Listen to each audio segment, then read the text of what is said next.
Okay, so it's preparing to stream live.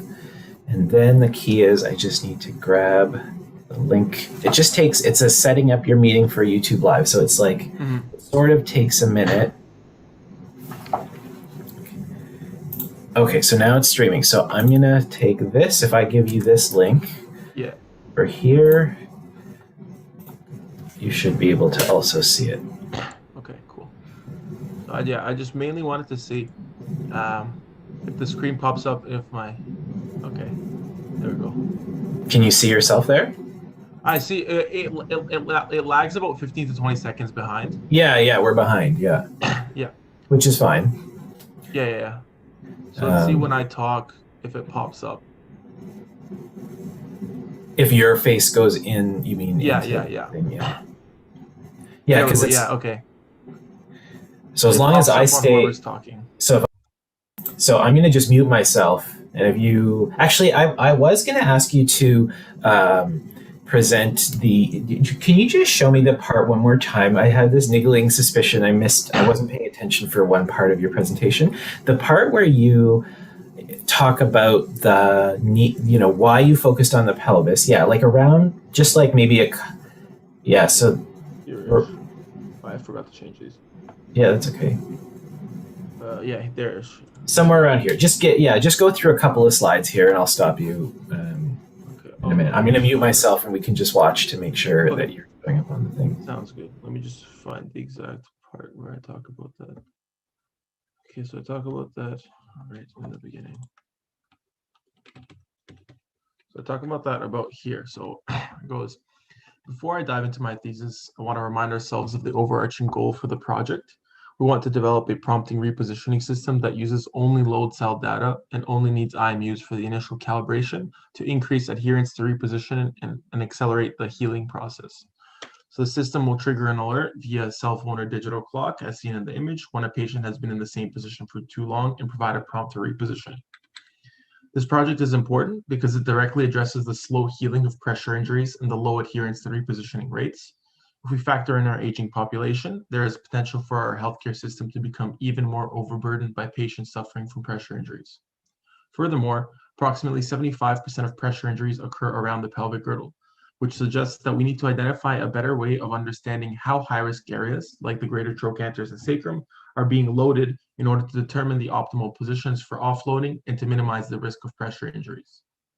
By designing an inexpensive, contact-free prompting repositioning system, we want to take a proactive approach to treating pressure injuries, helping caregivers and healthcare professionals better track repositioning at home to ensure adequate offloading.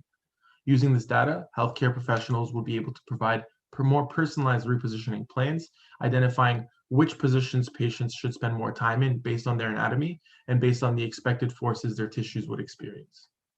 That's sort of that part, and then I go into the next part. So to better understand my thesis, I want to briefly explore our team's previous research findings and how that informed my approach. Yeah, that's good. If that part's good, so you talked about the pelvis. Now go to the part where you talk about the putting the sensors on the pelvis area. Like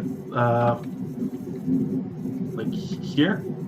So just before, yeah, I get, just go back go back to the objective the research question where we talk about, the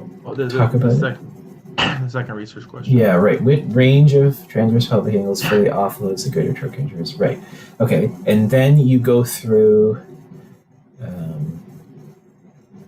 keep going. One more slide forward. Okay. Yeah. Okay, that's good. And keep going through. And then you just talk about putting those sensors. Like we talked about keep going through the methods. Right. And I talk about the IMUs, and now I talk about how each participant had 2 IMUs for pelvis and sternum, and we only used the pelvic one because of the prevalence of injuries around the pelvic girdle. And then based on that, we decided to attach 3 FSRs to the participants, 1 to each of the greater trochanters and the sacrum, to measure the force experienced at these points in each position. And then I started talking about the... So that's where it would be good to have a picture, right? Like I think, maybe there you could have a picture of what an FSR is. Okay. Because we haven't talked about that yet, right? We haven't you haven't shown anyone, like you showed people the IMU, but we haven't shown people. Yeah, I have a photo of an FSR from the old presentation that I can just plop in Yeah, perfect. from my Just because it's unclear exactly what's taped to the person's leg there. And because Jeff had that question about the size, how big is this thing, and so on. So just showing that would be good. Yeah, I think that's great. Yeah, how do you feel about everything? I feel good. I feel great. Good.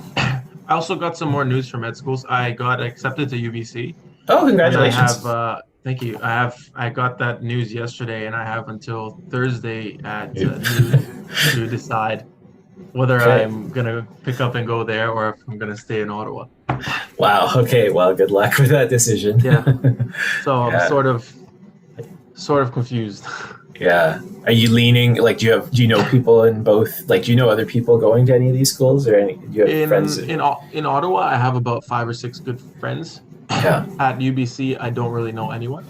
Right. I know one friend will be going there for law, so that could be someone I could potentially room with. Right.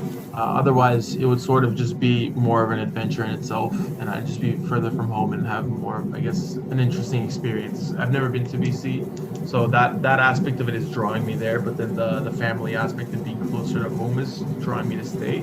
For sure. So I'm going to have to come to a decision relatively soon. Hoping by tomorrow night I'll know. Yeah. Okay. Well, good luck with that. I mean, it's a good problem to have. Yeah, exactly. Okay, so then the other question. So that's great. So now I just have to figure out how to stop the stream. So I guess I just go. It's the same thing at the bottom. You just click on the